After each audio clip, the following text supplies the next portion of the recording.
Chocolate মানে with ক্রিমের চিনি দেবো, চকলেট দিয়ে বিট করবো। পছন্দ করি ক্রিমের মধ্যে কফি দেবো, গুঁড়া দুধ দিয়ে আবার বিট করবো।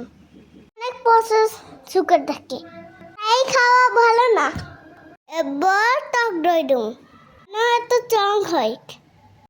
এখন আনি হেলদি চকলেট বিস্কুটের গুঁড়া দেবো, একটু তিতা তিতা গুঁড়া জার চকলেট দেবো। খাইলে তুমি মতো হয়ে যাবা। তোমার তাই খাই, সবগুলো ভালো করে বিট করবো। আমাদের ক্রিম রেডি।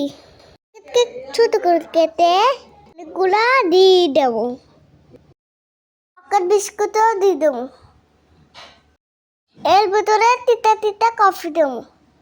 এটা সেট হবে, হয়ে গেলে সবগুলো ক্রিম দিয়ে দেবো। খাইলে তুমি স্ট্রং হতে পারবে না, হাইপারটেনশন হতে পারে। পুরো সুন্দর করতেছে খালামণি, দেখতেও ভালো লাগে। খালামণির বান্ধবীগুলো খেয়ে ফেলছে, আমার ভাগে অনেক কম পড়ছে। লোক দেখানোর জন্য অনেকগুলো চক্কর দিয়ে ডিজাইন করছে, আবার অনেকগুলো কফি আর অনেকগুলা কালারের বল দিয়েছে। আর লাস্টে আমি চেটে চেটে খেয়ে ফেলছি। তোমরাও বানিয়ে খাও।